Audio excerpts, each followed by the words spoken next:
I don't do this too often, but I am really impressed with one of my book reviewers, and I want to honor them with this video. This book reviewer is from England, and their name is M.A. Woods. And this is what they said about my novel, Silver Skies. This is Silver Skies. He or she gave me a 5-star rating, said indescribable. This was posted on September the 1st, 2013. Words cannot begin to express the depth of feeling provoked by this moving and impassioned work of art. I have read Dickens, I consume Victor Hugo and Alexandre Dumas. Mrs. Chana is a cut above. As I read Silver Skies, I was transported into a realm of imagination so real, I began to believe it to be reality. The expertly woven narrative flows effortlessly from page to page, drawing the reader inexorably onto the incredible conclusion, leaving white-hot images burned into the imagination. This book is truly the work of a totally unique mind. It requires something really special to commit such words to paper. Gabrielle Chana is a woman who requires a very watchful eye. She should be studied and, let me get it here. She should be studied and examined in extreme detail in order to understand the finer workings of her mind. I have been moved by her words, and I feel you will be. that has got to be the most. I am really, if you're listening to me, if you listen to my YouTube channel, I am really honored that you said this about me. He or she really understood what I was trying to accomplish in Silver Skies. What really, really impressed me about this critique is they mentioned Dickens. You know, as I wrote Silver Skies, there were 2 writers that I studied very heavily. I studied Colleen McCullough's The Thornbirds and Charles Dickens' David Copperfield. So you really honor me when you compare me to Dickens, okay? Because that was one of the writers that I studied. You see, I so admire the way Dickens captures characters on the page. His characters just jump at you from the page, and they're so interesting. This is one of my favorite books, David Copperfield by Charles Dickens. And I was so moved when I read that, when I had just graduated with my humanities degree from Baptist University of America, where we had studied a year of literature. And I decided on my own to read another great work of art, and I read Charles Dickens' David Copperfield, and I was just so moved by it. This next book that so just thank you, M.A. Woods. I just make this video just for you. I'm just going to, hats off to you. Thanks. That critique really spoke to me. I'm honored that you noticed that I studied Dickens. Or maybe you didn't notice, but he's one of my favorite writers. This next book that I'm writing, my 3rd major book, as far as major and, you know, what I'd say like a large work. Let me tell you, Silver Skies was a character story. And the story question was, will Brianna and Dor and Franz Wilhelm, the 3 main characters, ever find peace and happiness in love? Because their love was opposed by an empire. That was the story question. The 2nd major book I wrote, The Forbidden Abyss Part 1, the story question was, will Gail and her men ever be able to overcome the Jesuit order who strives to kill them and to destroy their love life? And so basically the story question in The Forbidden Abyss was that, can the Jesuit order be overcome? Because it just seems so invincible. Now, this next book that I'm writing, I've actually rewritten the first chapter like 20 times. And I've taken parts out, and I said, when I start a new book, I sometimes have to redo the beginning until I can feel the book out and see which direction this book needs to go. Now, Jesus Christ already gave me some hints. He said, Gail, for your next book, he said, do not copy and paste any from your transcripts. He said this needs to be more like a novel, like Silver Skies was, and I just kind of sensed that on my own when I was working on it.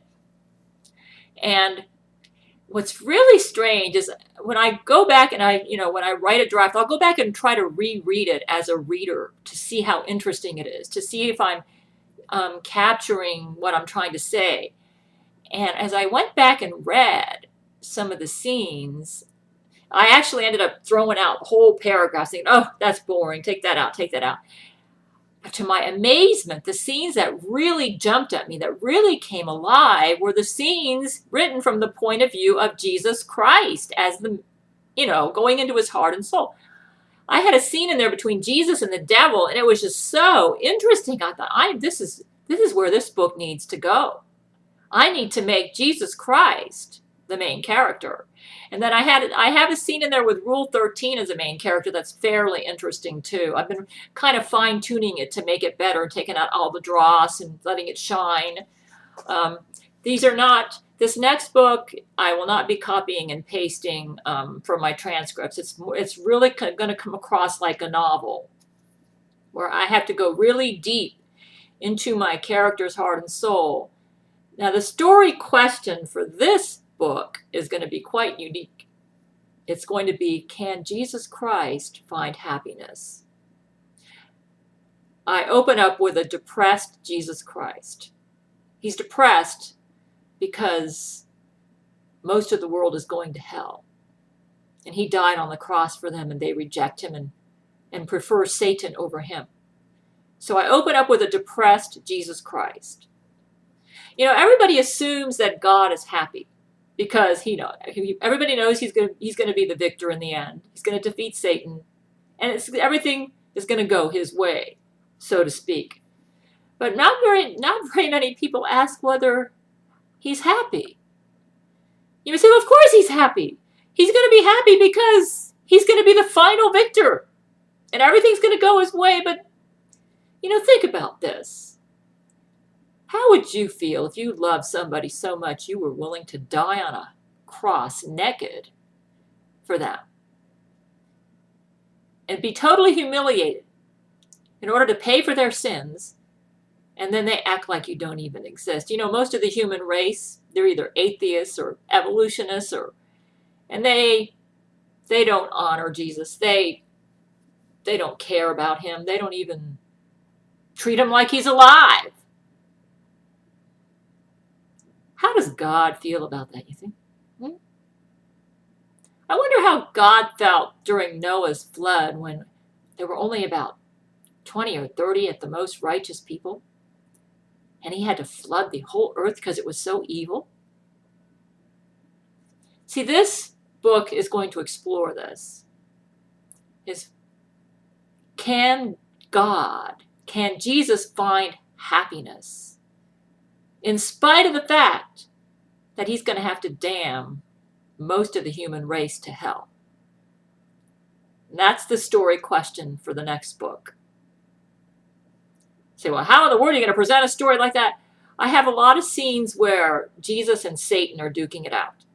And then I show him working in people's lives and what he's thinking and feeling as he works in people's lives and as he does things.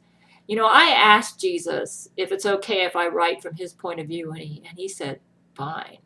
I was kind of flabbergasted by that because, this is kind of risky territory. It's like I'm treading on holy ground here, but you know what I think?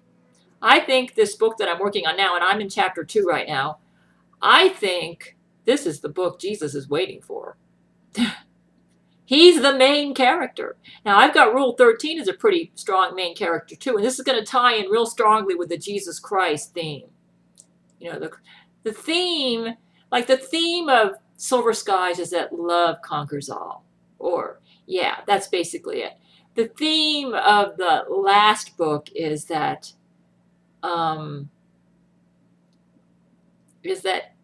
anybody who puts something above love, that's a disorder. It's the last book, the one I just published, the theme is basically that it's never right to put anything above love. That when you think that something is more important than to be a loving and courageous person, That's a disorder. And that was the theme of the last book. The theme for this book is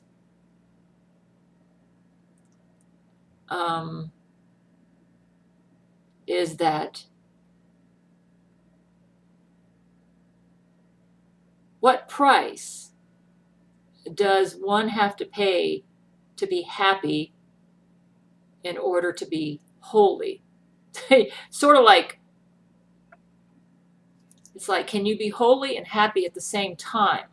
So it's going to be exploring righteousness and happiness. Kind of like, can the two go together? So, and that's the reason Rule 13 is a very strong.